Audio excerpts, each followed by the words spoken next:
Okay, welcome to the physics class for October the 1st. First thing, let's talk about the test. You may have noticed that your scores are now transferred into Aspire. What you'll find is that many of you did very well. Several of you got A's and B's. One of you got a perfect score. And then the other one other person, you got one problem wrong, and Canvas took out 5 points for that. But when you sent me a copy of your work, I could see that you had done everything right, just you made one very silly little mistake. So I was able to give you 4 out of the possible 5 points, which is a good thing you sent me the work, because otherwise I would not have been able to do that. And many of the rest of you, you also send me the copies of your work, and it was a similar type thing. I was able to see that in some cases you basically knew what you were doing, but you just made a silly mistake. And so, as I told you I was generous with partial credit when I could be. Sometimes the work that you showed did not warrant getting any partial credit, but a lot of times it did. Now, many of you did not send me any of your work, so I couldn't give you partial credit. And it may be that you just made a silly mistake, and it may be that you deserved partial credit, but you didn't send me a photograph of your work, so I couldn't give it to you, and now it's too late because there is a deadline on that. So I see one student saying you forgot you were supposed to do that. Well, it's not a matter of being supposed to. It's just a matter of if you want to get partial credit. That was an option. But yeah, it's now too late. Okay. So for some of you, that partial credit made the difference between getting a C or a D, or it made the difference between getting a B or an A. So yeah, that can be a big deal. Next time, remember to do that. Okay, now speaking of the test, okay, it is going to be a required assignment for you to redo the test. All of you, even those of you that got A's, even that one of you that got 100%, it is a required assignment for you to redo the test. Now, redoing the test won't change your test score any. Your test score is what it is. But it's really vitally important that you guys understand where you went wrong. So let me share my screen with you here, and let's go in and see how we're going to do that. So you should be seeing my Canvas screen right now. Let's click on physics. Go down to the bottom to the assignments, or just click on modules, takes you to the same place. All right, I'm going to talk about extra credit opportunities in a minute. I'll come back to that.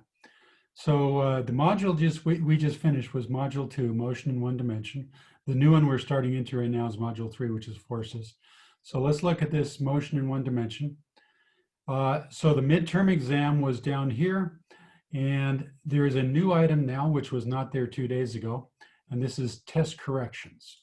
So if we click on this, and then let me hit preview so it looks a little bit more like what you guys will see when you view it as students rather than me as teachers.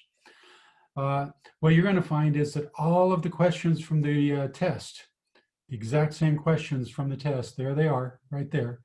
So it's your job to go in and retake the test. And like I said, even that one of you who got a perfect score, I want you to retake it too. And this is going to be worth 52 points. So that's 5 times what a regular homework assignment is worth. So you definitely want to do this.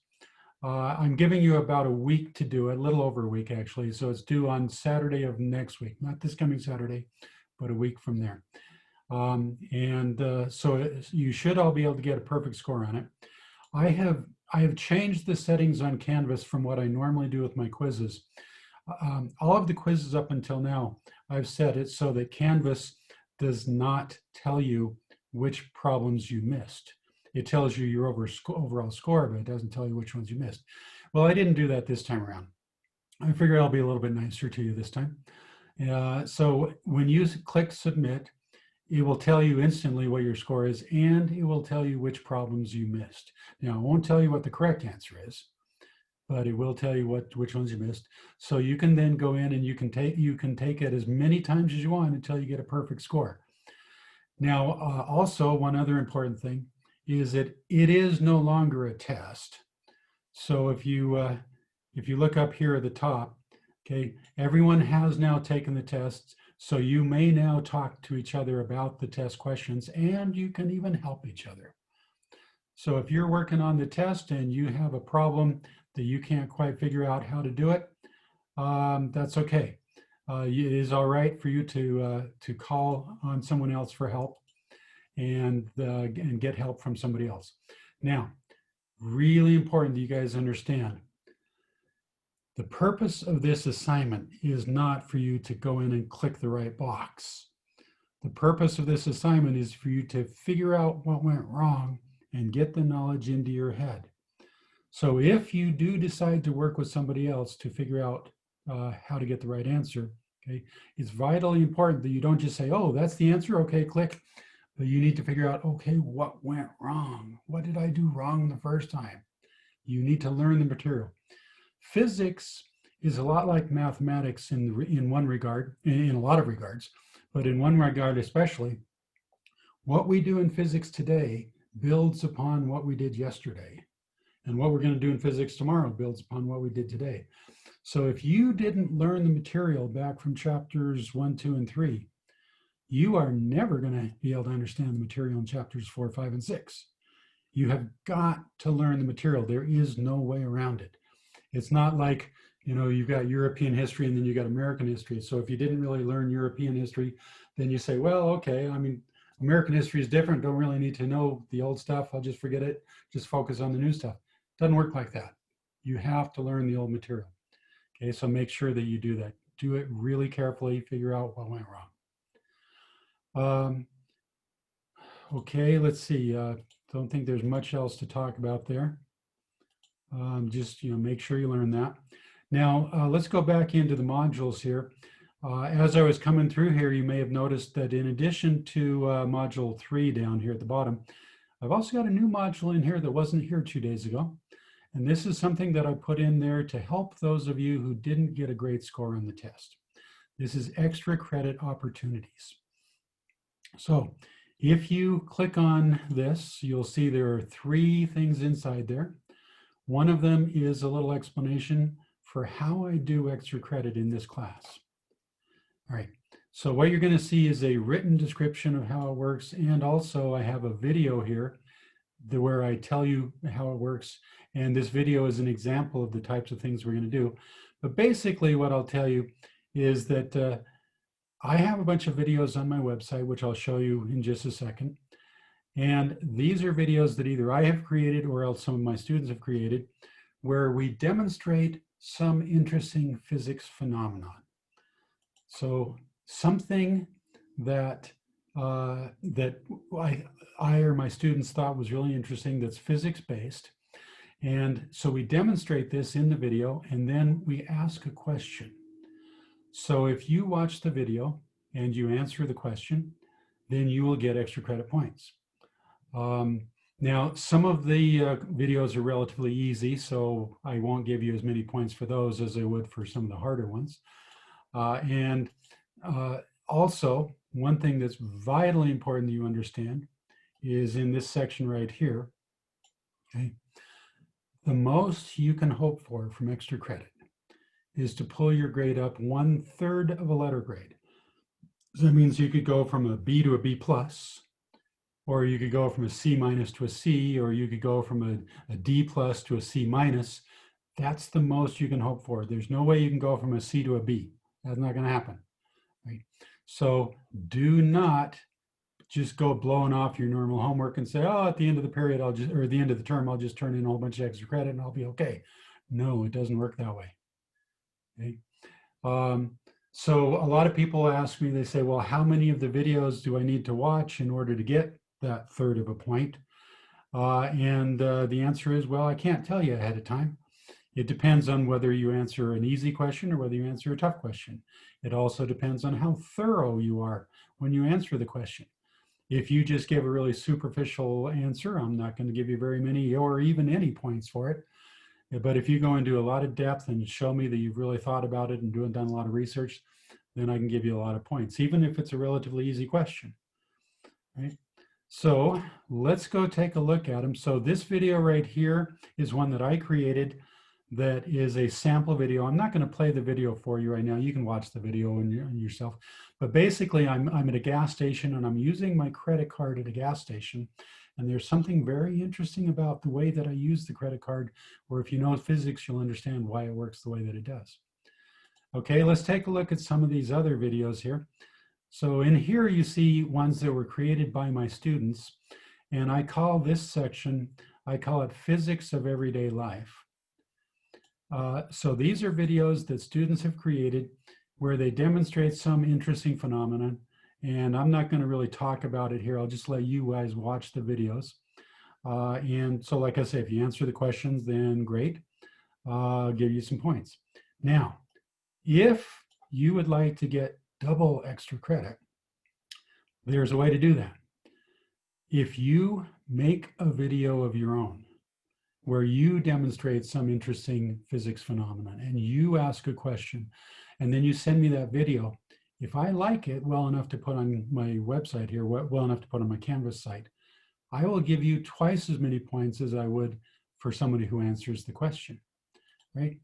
So that's a great way to do it. And I've seen some great videos over the years. Hopefully yours will be great. But one thing that's really important, if you have an idea for a video, talk to me before you go to the trouble of making the video.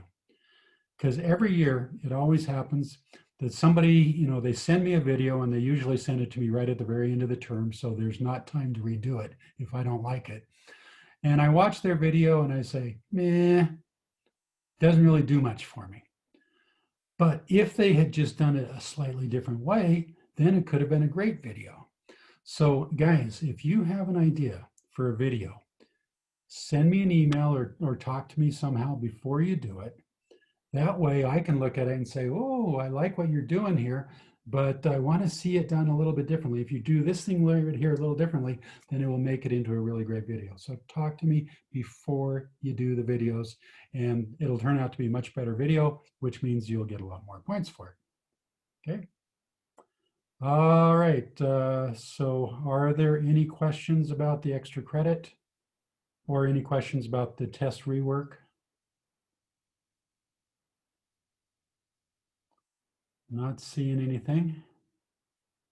Okay, now if you go back to the original test, if you go back in SIS, so let's go back to the original test here. Okay. All right, so if we close up the extra credit opportunities, go down, open up module 2 here. Okay. If you were to click on the original midterm test, you will find out that I have unlocked it, but I haven't completely unlocked it. I've just unlocked it to the point where you can see what your submissions were, but you can't change them, you can't retake them, but at least you can see what your submissions were. So that might help you when you do the test retake. Okay, well, with that being said, so we're going to go now into module 3. This is where we're going to be talking about forces. So this is chapter 4 from the book. So let me start by telling you a true confession here. What we've been doing in this class up until now, not really physics. What we've been doing up until now is really just math. We've been looking at a car driving down the road and we say, okay, it accelerates at a certain rate. And so we want to know how much time it takes to reach a certain thing or how far it goes. That's not really physics, that's just math, and anybody can do math. Heck, even Mr. Jensen can do math. By the way, it's okay for you to tell him I said that. In fact, please do tell him. I want you to tell him that I said that, okay? So when I say that it's not really math, what do we mean by that? Well, physics it deals with why does the car accelerate? What is it that's happening to the car that causes it to accelerate? Or if it's decelerating, what is it that causes it to decelerate? And the answer to that question is forces. So there are forces acting on the car. That's what makes it accelerate or decelerate. Okay, so that's where the physics really lies. But we had to do all of the stuff from chapters 1 through 3, because if you can't do the math that describes motion and accelerated motion, then you have no hope of doing the physics to understand what causes the accelerated motion. Okay, so that's what we're going to be talking about in chapter 4 here, is forces. All right, so now before I get into forces, let me ask a question that I've asked before, and let's see if you guys remember the answer. So I'm going to ask a question, and I want you to type the answer into the chat box, but don't type it in as a message to everybody. Type it in as a private message just to me so that nobody else will see your answer. All right, so the question I'm going to ask is one that I've asked before. So what is 6 times 3? So please type that in the chat box and tell me what you think it is. Interesting. Okay, so far I'm seeing about half and half. Come on, I need to see a few more answers. I want to see from everybody. Okay, all right, good. All right, so some of you just typed in numbers. So some of you said 18, some of you said 20, but others of you said 20 with sig figs, which is a good way to do it. Others of you said approximately 20. Okay, so as I'm sure you guys remember from when we talked about this before, it depends on what these input numbers are. Now, if those numbers are exactly 6 and exactly 3, then yeah, the answer is 18. But if these are measured numbers, whoops, okay, let's try that again, try spelling it right this time. So if these are measured numbers, then the answer is not 18, the answer is 20. Actually, 20 with sig figs is a better way to say it. And even that's not really perfect. I mean, the better way to do it is the way the engineers do it. You know, the better way is say that the real answer is somewhere between, 13 point whatever it was and 22 point whatever it was, as you remember. Okay, so it all has to do with sig figs. All right, so with that in mind, let me now ask another question. And again, I want you to type the answer in privately to me. What is 2 plus 2? Okay. All right, so I see most of you are putting an answer in there. I know that others of you are thinking to yourselves, well, okay, if anybody other than Mr. Hendricks was to ask me this question, then the answer would be 4. But if Mr. Hendricks is asking this question, then I'm suspicious. Okay, and one of you is saying it's definitely not 4. Okay, well, let's see what it is. So most of you said that it was 4. Okay, and so let's see, why might it not be 4? So let's see if maybe it's a sig fig issue. So if these numbers are measured numbers rather than exact numbers, would that account for why it might not be 4? Well, I'm thinking no, because if this is a measured number, then that 2 is really 2 point something. And we're going to add that other 2, which is really 2 point something. Oops, that's not supposed to be a 2, that's supposed to be a something. Okay, all right. So if we go with sig figs, when you're adding, the rule says, look to see where the somethings first appear, which is right there. So what is question mark plus question mark? Well, the answer is question mark. So there's our decimal point. What is 2 plus 2 is 4. So I'm seeing only one sig fig. So yeah, it looks to me like even if we follow the sig fig rules, 2 plus 2 does still equal 4. So it's not sig figs that's the problem. What might be the problem? Well, how about if we do it this way? Okay. Let's suppose that we're talking about forces. So I've got a box sitting on a table, or in this case, it's just a book, but pretend it's a table. So I've got a box sitting on the table. So I am going to push on this box with a force. And if I were to measure that force would be 2, whatever units it is that we measure force in, which we'll be talking about in just a minute, by the way, in just a few minutes, okay? All right, so I am pushing on this box with a force of 2 whatever units it is we measure force in. Okay. Now at the same time that I'm pushing on the box, somebody else is also pushing on the same box. So force 1 is the force that I am pushing with, which is 2 whatever units it is we use to measure force in. Somebody else is also pushing on the box, so let's call that F2. They are also pushing with 2 whatever units it is we measure force in. So now, instead of saying what is 2 plus 2, what I'm going to say is what is F1 plus F2? So do you still think that the answer is 2? Or do you think that the answer might be something different? So type into the chat box and tell me. Could it be 4? Could it be something different? If it could be something different, why would it be something different? Aha. Okay, one person is asking where are they applying the force, which in other words is what directions. And Connor, okay, so now I'm starting to see a couple answers. It depends on the direction. Yes, yes, yes.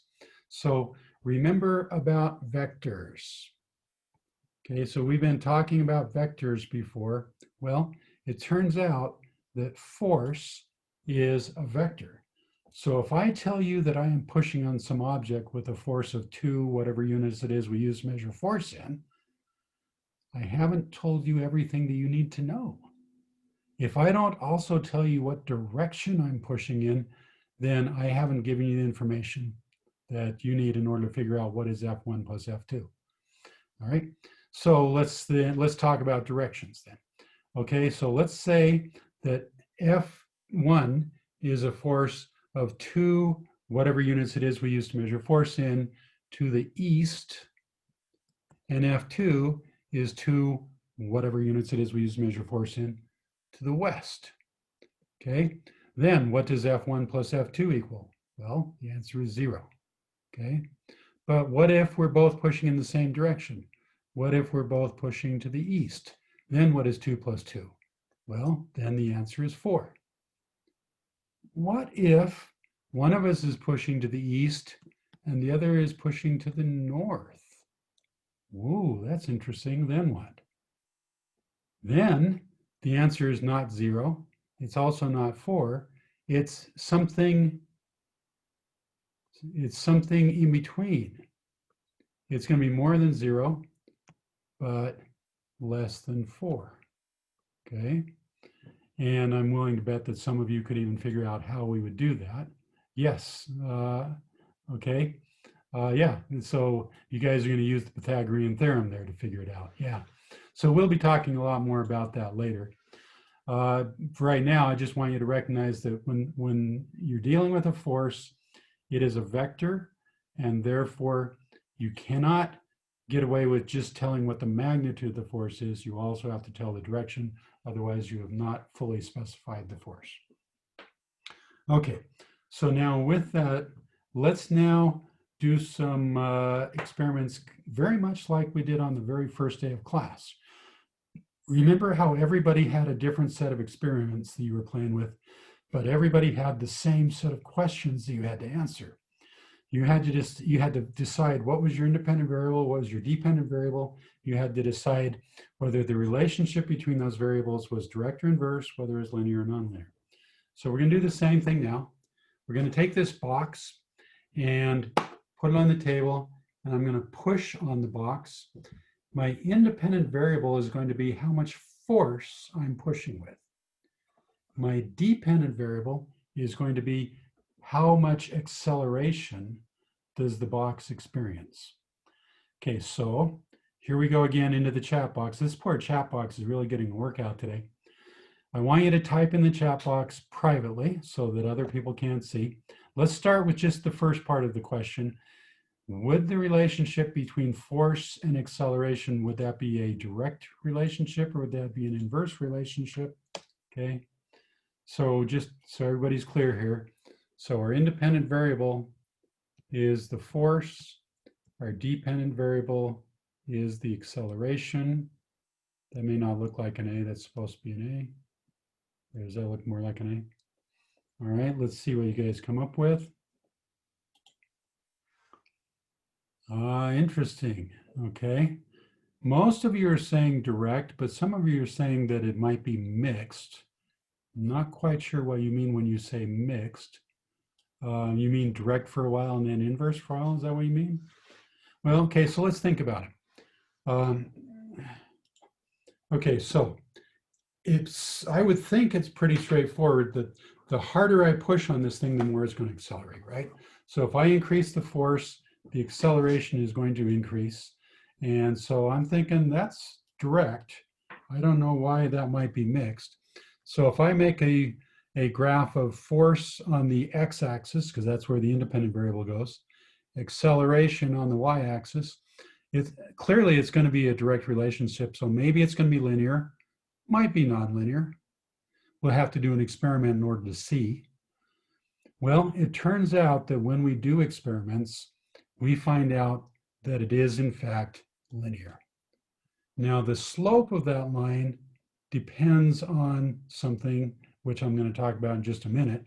So if I push one box, I might get a slope that's really, really low. If I push another box, I might get a slope that's really high. If I push another box, it's going to be somewhere in between. What is it that makes the difference between the slopes there? Somebody want to type in the box or type into the chat box. What is it that would make the difference between what the slope of that graph is going to be when I go doing my experiment here? Aha. Okay, so Jackson is thinking that it's the weight of the box. Okay, and I like what you're doing there, Jackson, except let me change the word weight to mass. A lot of people think that weight and mass are the same thing. They are very different, and I'm going to talk in just a minute about how they are different. But mass is what we really want. In fact, tell you what, let's talk right now. Let's talk about it right now. This is a good time to talk about it. What's the difference between mass and weight? Okay, well, first off, what is the definition of weight?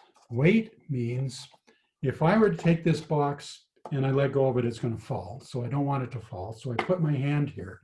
So I'm holding the box. Now, how much force do I have to exert in order to hold the box so it doesn't fall? That is the box's weight. Okay, the weight is defined as how much force do I have to exert to keep it from falling. Now, if I go to another planet, I will find that the weight of this box is different. If I go into outer space where I'm not near any planets at all, if I'm just floating motionless in outer space, I will find out that the weight of this box is 0. But does it mean that the mass of the box is 0? Okay, so let's suppose that I'm floating in outer space. And here's this box floating with me in outer space. Clearly it's weightless. If I repeat the same experiment that we did just a minute ago, where I push on this box and I measure the acceleration, I will find that the box accelerates at a different rate depending on what its mass is, depending on how many rocks are in the box. Think of it that way. So let's suppose that I start off with a box that's completely empty and I'm floating in outer space. So I push on the box, I find it accelerates really easy. So if I were to graph that, let me do this, let me get my whiteboard out here. Okay, so if I were to graph the empty box, I would get this curve right here.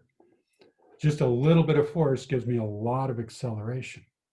Okay, but now let's say that I open up the box and I put a rock in it, close up the box.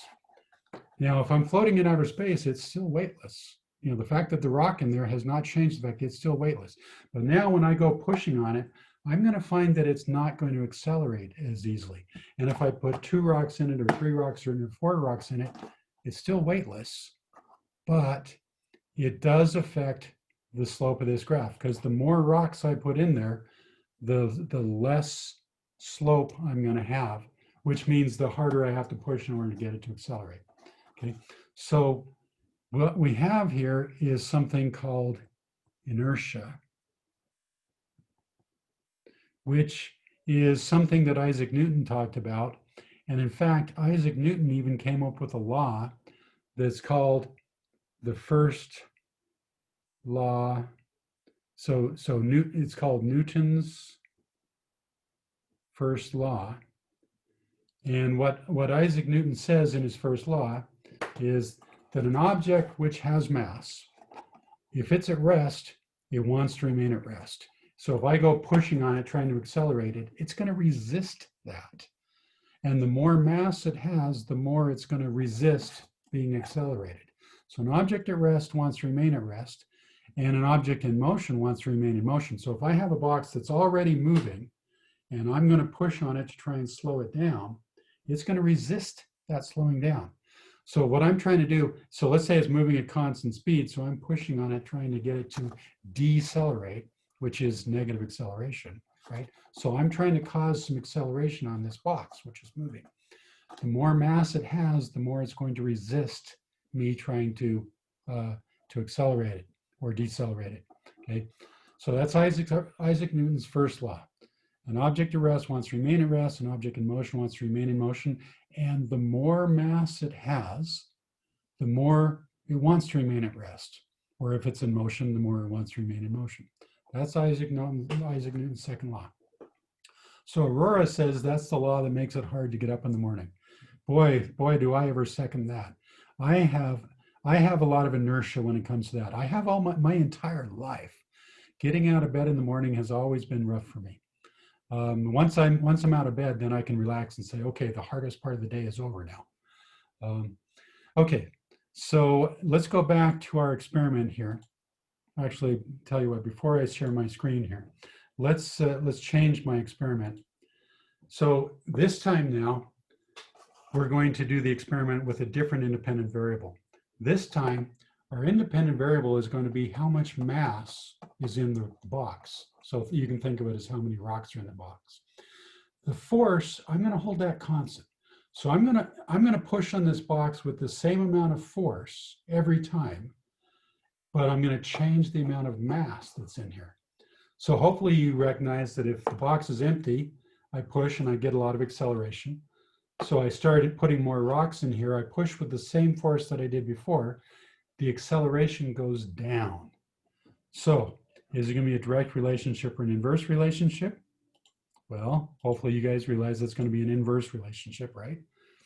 So if my independent variable is the mass and my dependent variable is the acceleration like it was before, so here's my mass, here's my acceleration, it's going to be an inverse relationship, and it's not going to be a linear relationship because there's not going to be a place where it reaches zero. So it's not going to be a linear relationship. It's going to be a relationship that looks like this, okay? And there's a bunch of equations that could fit that, but one of those equations is 1 over m. Or it might be 2 over m, or it could be 3 over m. So basically, let's call it k over m, right? So now let's see if we can put all this together. So I want to know acceleration and how it relates to force and mass. So I'm going to use this symbol right here, which is a symbol that you guys need to get familiar with because we're going to be using it a lot. This symbol means is proportional to. So if we have a direct relationship between force and mass, then the acceleration is proportional to the force. Did I say mass? Sorry, let's try that again. If we have a direct relationship between force and acceleration, so acceleration is proportional to F. If we have an inverse relationship between mass and acceleration, then what we're going to have is that the acceleration is going to be proportional to 1 over m. That's what it's going to look like.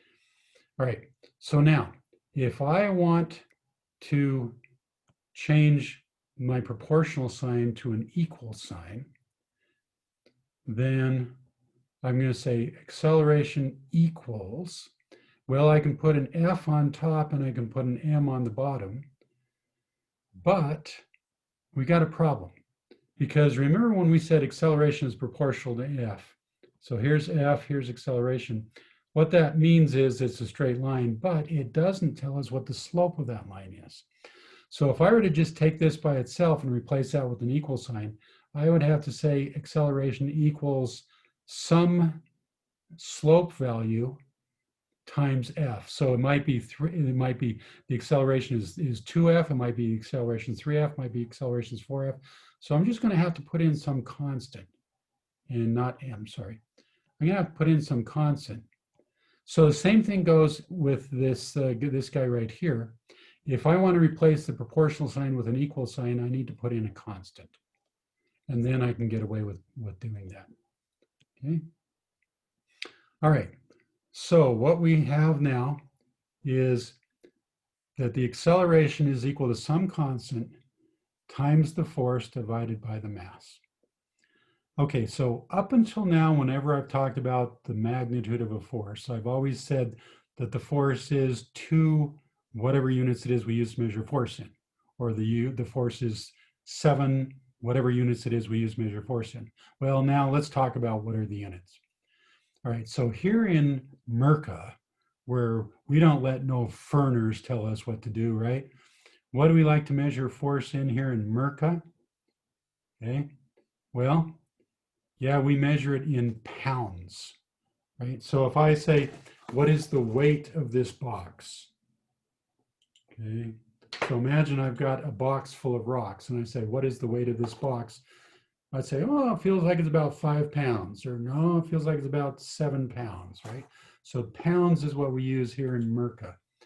But pounds turns out not to be a very good unit, because if we measure force in pounds, then this K value becomes a number that is a little bit a messy number to use. Okay, and I would like to keep things simple, right? So one of the real beauties of the metric system is that if we use the metric system, then we can make it so that this K value is just equal to 1. And so then what we get then is A equals F over M, as long as we use the metric system. Okay, so what units do we use for mass in the metric system? Well, the answer is kilograms. Now, some of you who took chemistry, you probably say, wait a minute, Mr. Hendricks, whenever we were talking about mass in chemistry, it was always the gram, not the kilogram. And to that, all I can say is that I'm really sorry that for whatever historical reason, physicists and chemists never were able to come to agree on that. It really is a shame. I wish they would have agreed. So when you take chemistry, the standard unit that you use in chemistry is the gram. But in physics, that's not the way it is. In physics, the standard physics unit for mass is a kilogram. So be careful about that. So then the question now is, what is the standard physics unit for force? And the answer to that is newtons. So it's named after Isaac Newton. So when I'm talking about the weight of an object, so if I'm asking how much force does it take to hold this box up so that it doesn't fall down, I'm talking about force. So that means I have to say how many newtons it is. So I say to myself, oh, it feels like it's about 10 newtons, or oh, it feels like it's about 35 newtons, okay? Not kilograms. Kilograms is a unit of mass. Okay, so if I take this box on the Earth, I say, okay, this box, well, tell you what, let's take the box, let's open it up, and let's put some sort of an object inside of it where the object has a mass of 1 kilogram. Okay, so if I hold an object that has a mass of 1 kilogram, if I were to measure it with a force gauge that can measure using newtons, what I would find is that it weighs about 10 newtons. Actually, it weighs 9.8. And there's that. And now you say, wait a minute, 9.8. I've heard that number before. Where have I heard that before? Well, it's because it's the acceleration due to gravity, right? So let's see how that works out. Okay, so let's clear the screen here. Right. So if we know that the acceleration equals F over M, right? Well, if I hold a mass that is 1 kilogram, okay? And if well, tell you what, before I do that, let's do a little bit of algebra. Let's take this equation and let's rearrange it. Let's multiply both sides by m. So I get then is F equals ma, which is an equation that should sound really familiar to you. You should have learned about that in high school. So if I take a mass of 1 kilogram and I let go of the box, okay? So I'm holding it up and then I pull my hand away and I just let it fall.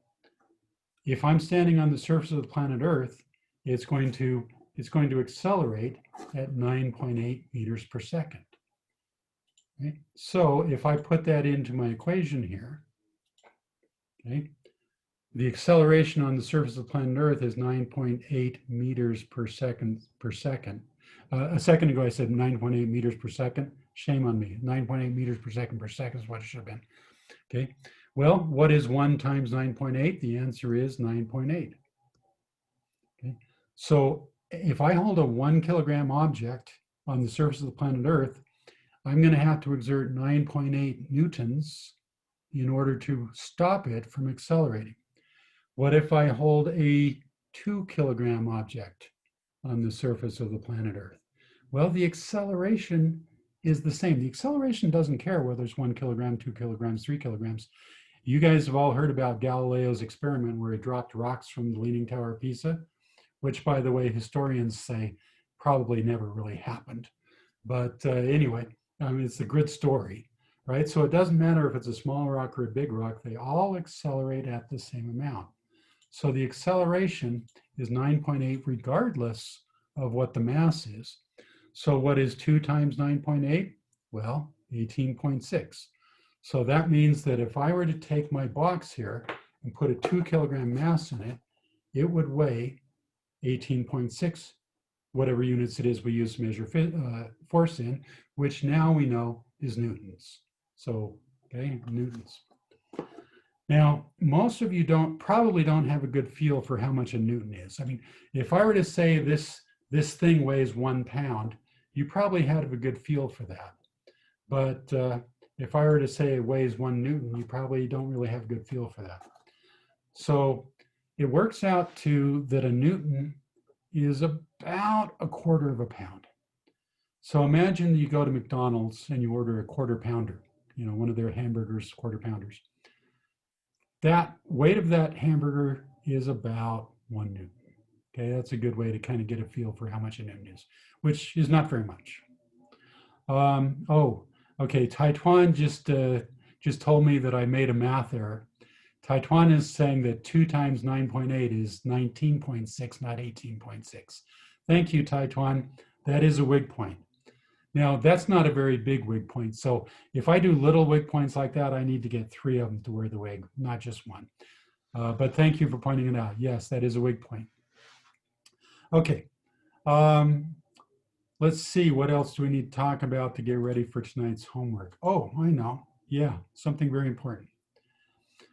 In your homework tonight, they are going to ask you to draw something that they call a free body diagram. Okay, so you obviously need to know what a free body diagram is. Now, you could read the book, and by the way, I do recommend that you read the book. Don't trust me to read the book to you. That's not my job. Well, I only pick out the stuff that I know from experience people have a bit of trouble with. But there's stuff in the book that I don't talk about, so make sure you read the book. But let's suppose that I've got my box here, and I want to analyze all the forces. Okay, so that's what a free body diagram is it's a diagram showing all of the forces that are acting on the box. All right, so let's see if we can figure out what are all the forces that are acting on this box while I'm sitting here holding it in my hand. Okay, well now, if my hand wasn't here, we know that the box would accelerate downward. So we know that there's the force of gravity acting on the box. Okay, But if my hand is here, then the box does not accelerate downward. So that means that we have the force of my hand holding the box up. So on my free body diagram, I need to include two forces. And I always like to put the forces in a different color than I do the rest of the drawing. So I'm going to show a downward arrow. So that's going to be the force of gravity. And then if I'm holding it in my hand, then I'm going to have an upward arrow, which is the force of my hand. And so if the upward force equals the downward force, then the net force, so if I've got 2 newtons down and 2 newtons up, then the total force will equal 0 because 2 down plus 2 up equals 0. Remember, 2 plus 2 does not necessarily equal 4. In this case, 2 plus 2 equals 0 because the directions are opposite, all right? Okay, so what you see here is a free body diagram. A free body diagram has whatever is the object that you're interested in, and it has the forces that are acting. Let me draw that a little differently, okay? And it has the forces that are acting on the object. That is what makes a free body diagram a free body diagram, okay? Now, some of you might be tempted to say, well, Mr. Hendricks, what about your hand? Why is your hand not shown in the diagram? Well, because in a free body diagram, we only want to include the object that we are interested in, not any other objects. So even though my hand is in contact with the object, we don't include it unless I was interested in the motion of my hand, okay? Now, in your book, when you read it before you do the homework, you're going to find that they talk about something that they call a system. That's just a fancy way of saying what is the object that you're interested in. So if the object that you're interested in studying is the box, if you want to know what is the acceleration of the box going to be, then when you draw your free body diagram, only show the box. Don't show the hand that's pushing on the box. Don't show anything else. Only show the object that you're interested in calculating what is the acceleration of, okay? And one way to do that is to like draw a little box, a little dotted line thing around it to let you know that this is the system. It's only the box and it's nothing else. So in your homework tonight, they're going to ask you for that.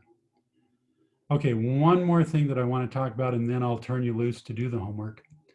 You'll notice that we have two very different acting types of forces. The force of the hand is what we call a contact force, because in order for the hand to exert a force on the object, the hand has to actually be in contact with the object, okay? If I put the hand somewhere near the object, that's not going to do it. The hand has to be physically in contact with the object in order to exert a force on it. That's not true for gravity, okay? If I let go of this, it starts accelerating downward. So the Earth is clearly exerting a force on this box, but is the Earth in physical contact with the box? No, it's not. So in order for gravity to work, all you need is for the two objects to be close to each other, and they can still exert a force on it. So gravity is not what we call a contact force. Gravity is what we call a field force. And we talk about something called the gravitational field. And it turns out that there are other things that have field forces too. Magnetism is a field force. Electrostatic, if I have an electrically charged object and another electrically charged object, they will exert a force on them too. So magnetism, electricity, gravity, those are all what we call field forces. And pretty much everything else is a force that only works when you have two things that are in contact. So those are called contact forces. Okay. Well, I've hit you with a whole lot of stuff here. Hopefully that's not too much information too fast. Are there any questions before I tell you what the homework is and turn you loose? Okay, so Aurora is asking, what force would air be? So yeah, that's a really good question, Aurora. So if you have a rocket or an airplane that's going through the air, the friction from the air slows it down. We call it air resistance. And that only works if the air is in contact with the airplane or the rocket. And so, yeah, so air resistance is a contact force, not a field force. Okay, thank you for asking that question. Anybody else have questions? All right, not hearing anything, not seeing anything. Okay, well, one question you might have is, what is the homework? Well, you could, of course, just look on SIS or look on Canvas, or you can just look right here. So here it is. The homework that's due next time is Chapter 4, problems 1 through 14. Please do all of them, do the evens and the odds both. And now you do also have the homework assignment, which is to do the test rework. But the test rework isn't due until next week, so you got a little bit of time on that one. Now, don't blow it off. Don't leave it till the very last day. I mean, start working on it, but it's not officially due till next time. Or the test rework is due on Saturday of next week at midnight. The assignment that I just gave you here is due next Monday. Or if you're in the B-Day class and you're watching this recording, which I will post on Canvas, for the B-Day class, it'll be on Tuesday. The A-Day, it's Monday. Okay. No more questions?